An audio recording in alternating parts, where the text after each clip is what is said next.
Give me some pot. Forget what you are, you can be what you're not. Well, I have 6 people that I counted friends who use marijuana, and they never did graduate to heroin. You know why? Because on marijuana, they committed crimes of passion and were electrocuted before they got a chance to get hooked on horse. Don't help me! You get away from me! You get away from me! You hear me? Because I don't care anymore! And nobody loves me and nobody cares about me! We have the marijuana odor tablets. This throws off the aroma, and you can identify the marijuana with this. And we have the marijuana plants for identification purposes, and they're used in the schools and also in the police departments. We have 3 sizes, a 28-inch, 38, and a 48-inch. Throughout the United States, schools are being pressured into responding to the unprecedented problems of drug abuse. Many schools have reacted by inviting independent drug programs into the classroom. These programs are often presented from a point of view which many students find difficult to accept.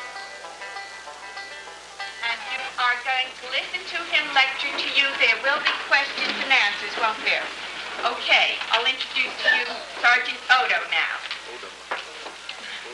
Odom, I'm sorry. Odom, I'm sorry. Police officers are frequently invited to speak in the classroom. These lectures, which often stress the dangerous and illegal aspects of drugs, reflect law enforcement attitudes. It must be taken into consideration, I think, that we police officers are citizens too. We're merely doing a job full-time that your parents can't do because they have to go out and earn a living to support you.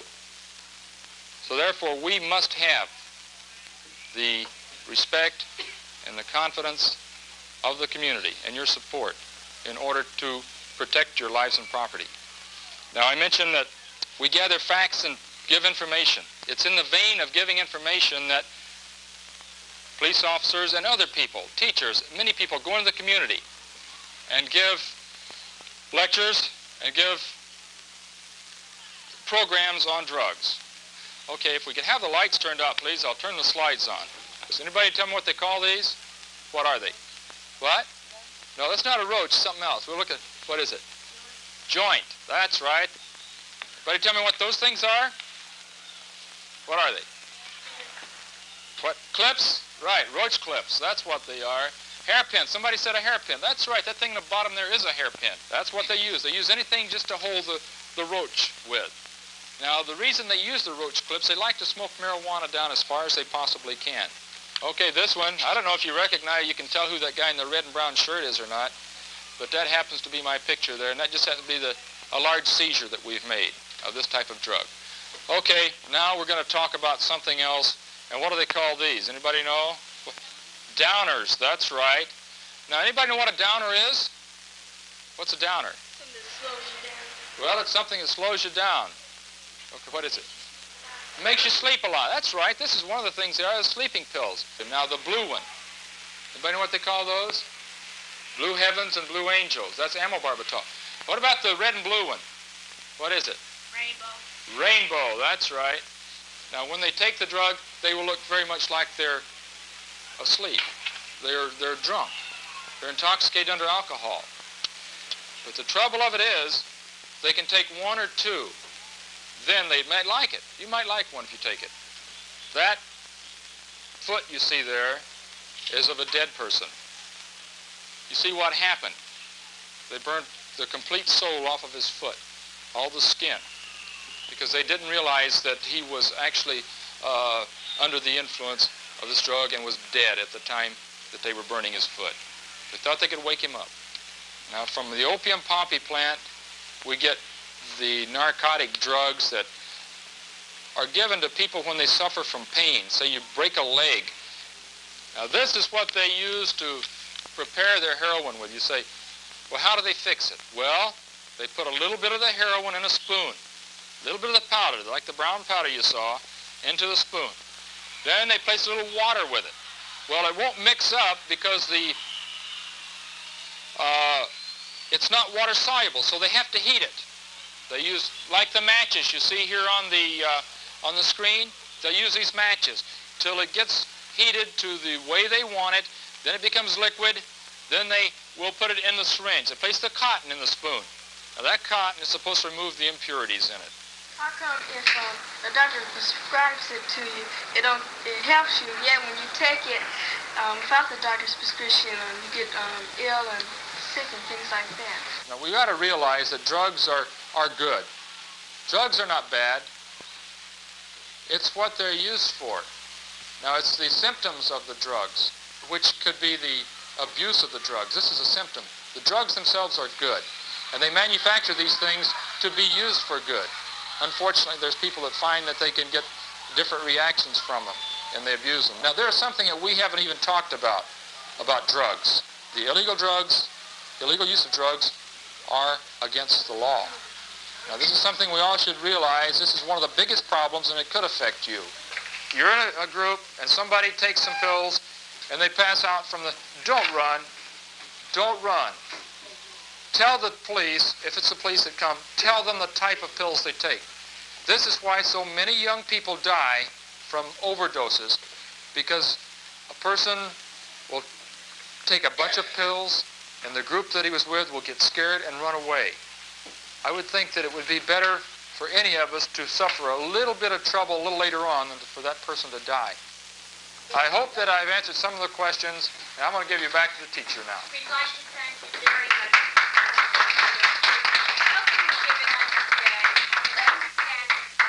Drugs. Have a very nice holiday. Please use the back door. Another lecture approach is to use ex-addicts.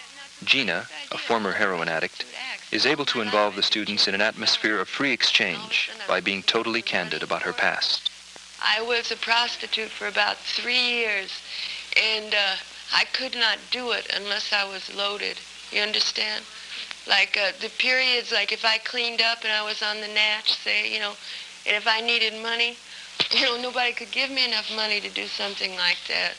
But when I was on heroin, like I told you before, it kind of insulates you so that you don't feel, your true feelings. Things are kind of removed from you. So I'm just here to say, look at me, Yes. When you were 14, did you ever have anyone talk to you like you're talking? The question is, when I was 14, did anybody come around and talk to me like this? Somebody came around to our school and told us the most fantastic stories. They said, never accept an orange from somebody at a football game because it might have dope in it, and if you take one bite, you're hooked forever. I'm telling you, I was so much against heroin until I saw, my fella, that he didn't fall apart. I was surprised, that he didn't just crumble and drop at my feet. And then I said, they're lying. It's all lies, I wish really maybe it would have helped if somebody had just, told the truth. Do you feel that like by smoking that first joint of marijuana that made you try all the other things? I'll tell you, there are some people that started smoking grass 20 years ago when I did, and today they're still smoking grass. Or some of them don't even do that anymore. In other words, they did not progress, you understand? But then there's other people like me that maybe have some kind of personality problem, some hang-up, more or less like we're more disposed to using dope. You understand what I'm saying? So, like I say, if you can make like a really final commitment, no on dope, that's going to include marijuana, acid, speed, dope, everything. You kind of just save yourself a whole lot of bother, Maybe some people can smoke a few joints, take a few pills, and that's going to be all they ever do, But then there's people like me. I guess in a way it's kind of like alcohol. This is not a professional opinion. This is just something that occurs to me. That some people can be social drinkers, and other people, got to jump in the bottle, you see. So it's hard to say. Did I use acid in between? No. I was in between using heroin. I was afraid of acid for a long time because, I had heard that, you'll really dig yourself on acid. You'll take a peep at yourself, and I didn't want to see me. I have since tried acid, and it was very pleasant, but You know, if I were going to use anything, I'm afraid I'd still go for that smack. Lord have mercy. Yes, dear. I was in San Diego this weekend. And there was, some weed down there. And some girl was telling me about, she'd smoked this weed before and she started hallucinating. Yeah. Like really bad, I've heard like that. just starting there, where like she's having rushes and everything. I was just wondering if you could think of what would be. The only thing I can do is relate it to like what I know what people do when they make speed or acid. They'll mix strange mixtures into it just so people will get a rush, and think, oh, this is great. Like these girls. Pardon me? Yeah, or have you ever heard of putting strychnine in speed because it gives you a rush? Strychnine's a poison. It's enough to scare me. What else? So how about uppers? Are people still cranking it away? No, it's not like it used to be. I know everybody for a while went through a big speed thing. That was the most prevalent. And downers, I don't know how anybody could even dig a downer. And it's such. Yeah, isn't it an ugly? They're like ugly pills. People get mean and stupid and sloppy. Why are people so dumb? I sure wish I knew. Because it's taken me years and I still don't know. Why? We could no more tell our parents that, like, hey, I've been flipping out or whatever, and I need some help. I mean, I could no more tell my mother would be out cold on the floor if I said something like that. Have you ever really tried to? I mean, yeah, I believe I you. have. My mother has said, the psychiatrists are rented, everything. the full thing. Ready. And that's tough. That is. But you know what? If you really want to save yourself and you really feel uptight, like there are places. Call where we are, man. Call and talk to us. As a matter of fact, we're trying right now to try and get like a counseling thing going. Like if somebody really does feel uptight, you call us and just rap on the phone or come down, and me or one of the fellows or the girls just talk. Because I know it's important. You got to have somebody. that's really fine. Okay, thank you. Okay, it's been a pleasure, girls. Like I say, you're all beautiful. Stay that way. Well, thank you very much, baby. I have to go home. Often, private organizations go to the schools offering packaged programs in the hope of deterring drug abuse. Students are encouraged to create local drug clubs with the help of a national representative. Sit down and maintain. You're going to have to talk louder. The reason I am here, I am National Teen Director for the only effective narcotic education and prevention organization in the United States for and by young people. These young people are doing something. This is the now generation, and they're proving it. As we say, those that leave have the disease called apathy. Let them go. The organization was started primarily as a challenge, and the challenge was nothing could be done about the drug problem. We only offer, as a national organization, suggestions. You run the chapter or club. You would have to have a teacher advisor, but they work in an advisory capacity only, not a dictatorship. What you would do at the meetings would be primarily up to you. We have suggested methods, like I said, but the only people that have anything to do with having these suggested methods work would be you. And this is why I'm down here, to give you an idea that there is a program like this. It is available to you if you want to do it. Or like I said before, you can use the excuse called apathy. Apathy is a disease that it can't happen to me, it can't affect me, it's somebody else's problem. Why worry about it? Because I love myself so much I haven't got time. That's uncool. You may not realize it, but we've just played a ball game. I've just passed a ball to every one of you.